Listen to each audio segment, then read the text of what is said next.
Okay, welcome back. So we're trying to power through this, but again, I'm trying to figure out, learn how to use Blender through using this old wiki book. Even though I'm using 2.80, and I'm probably going to uh, uh, go through some Blender 2.8 actual Blender 2.8 tutorials, like offline, off of a video because. Like I said, I don't want to. I plan to. I'm gonna try to monetize the channel somehow. When I get enough. I already have a Patreon and a Subscribe Star, even though I haven't done anything with them or on them or anything. Haven't even looked at them for a while. Maybe I should and just check it out to see if it. No, nobody's done anything though, because I would have gotten probably would have gotten email, unless it was caught in my spam. And anyways, what was I going with this? Um, I plan to monetize the channel, and I can't just put people's videos up. And first, I wouldn't claim them as my own, anyways. I wouldn't say, "Oh, I did this," or "Let's watch here," and then expect to make some money off of somebody else's videos. I usually ask for permission first. If there's a copyright strike thing, that can happen whether I ask for permission or not. But at least if I ask for permission, it can get resolved fairly quickly if there's a problem. If I don't get permission, then I won't do it. And the only actual exception is probably Doug TenNaples' channel. And if you don't know who he is, he's the creator of Earthworm Jim, for which was on came out on the Sega Genesis and then later on the Super Nintendo, back in the day, back in the 90s. I think today was Earthworm Jim's official birth date, so it was like 1994. Um, and so he's creating a comic book about Earthworm Jim's origins, and he's doing an Indiegogo campaign. And it's going to be a nice, bound book, and there's a making of book that comes with it. And he's doing live streams on his channel, where he's like talking with other like graphic novel artists, comics artists and stuff, and working on his comic. And he's drawing pages for the comic.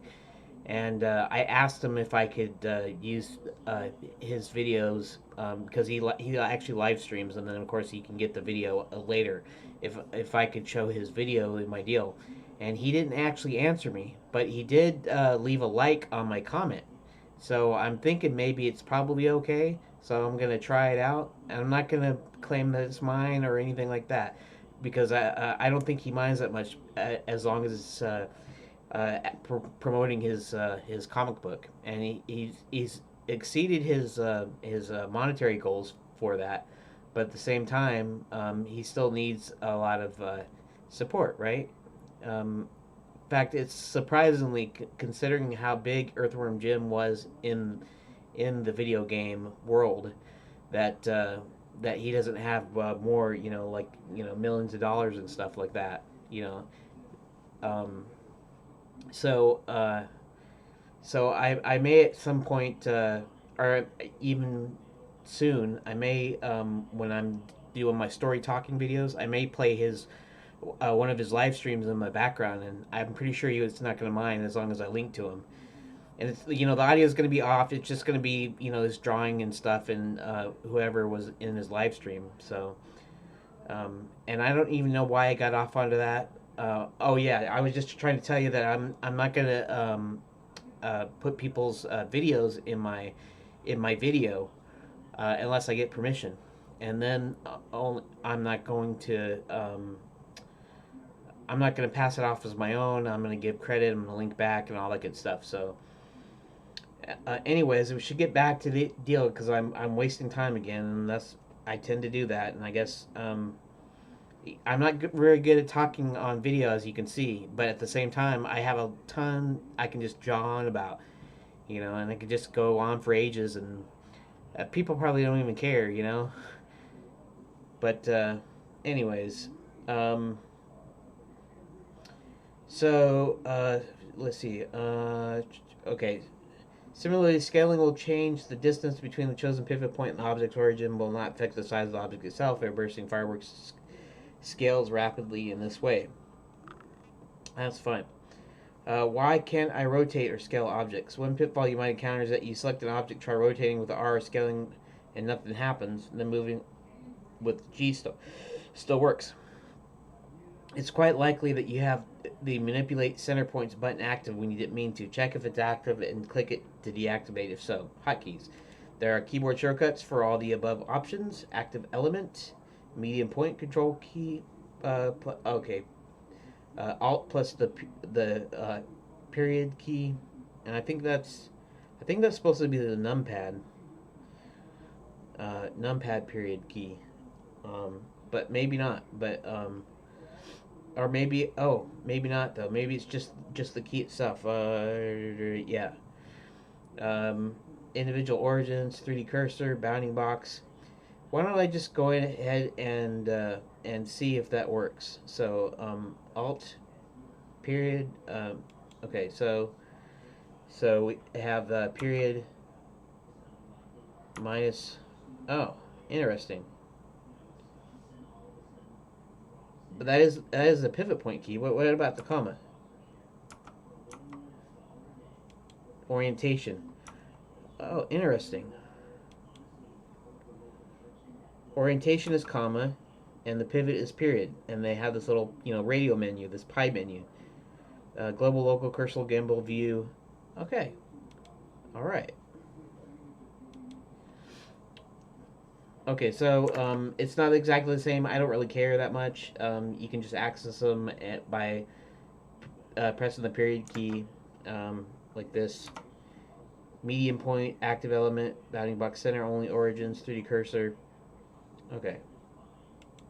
Oh, and I see those are numpad equivalents. I'm guessing. Okay, so actually let's do that. Period.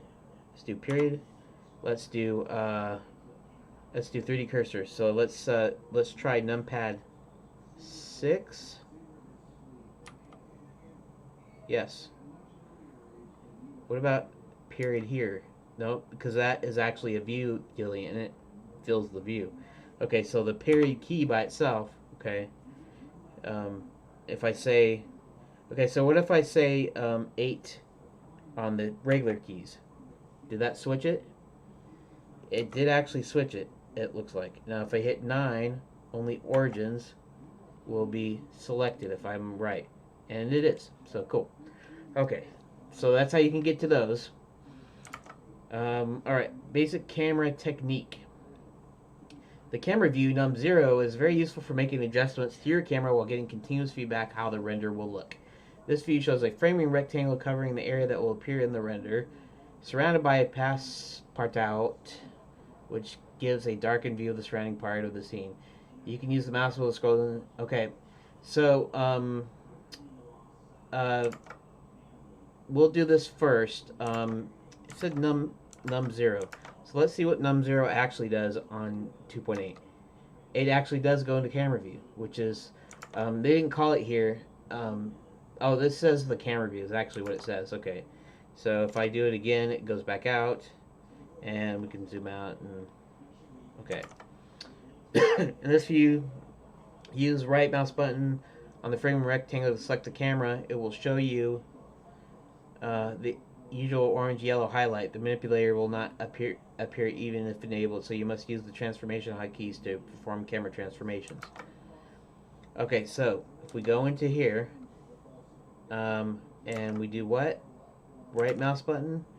If I do right mouse button, is it going to do it? No, it's going to do a menu. If I do left mouse button, is it going to act like... no, it doesn't.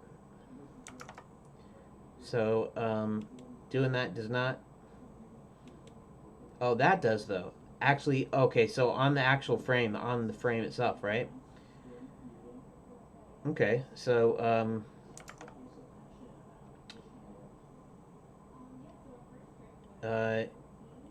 Use the G to move the camera around parallel to the V plane. Since the V stays locked to the camera, you'll see the scene move in the direction opposite of what you might expect. Okay, so let's see what happens when I hit G. Well, whatever. This is normal to me.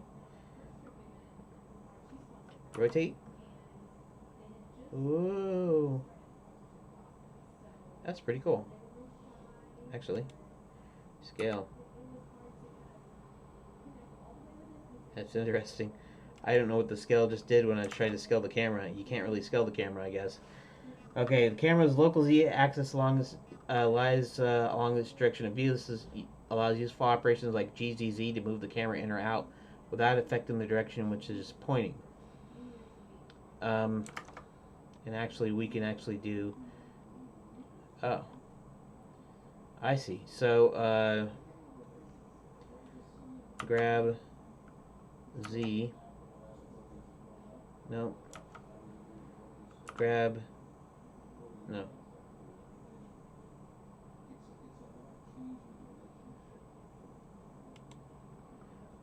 I see. Grab.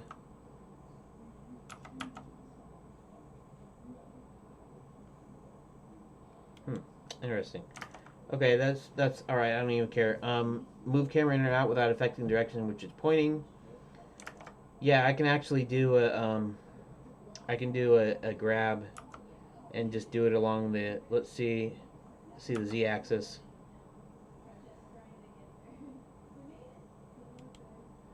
That doesn't do what I think it should do.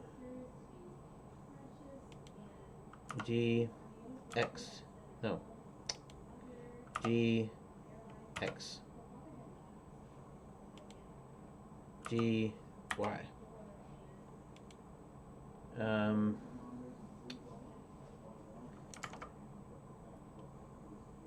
You can't move it in and out.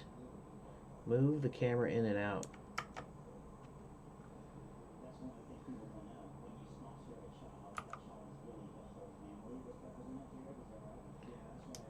Shift, Control, Alt.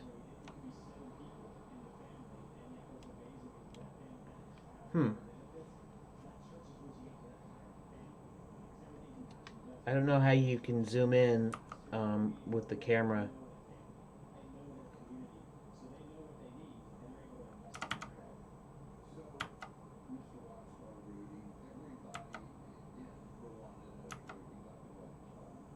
Oh, no, that's right. Okay, you don't see. Okay, I understand what I misunderstood here.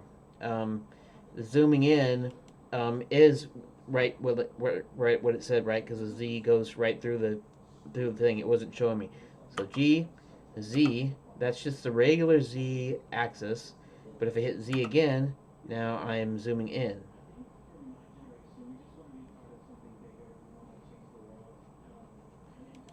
Okay. So, I guess we're done this time. Stop, reset.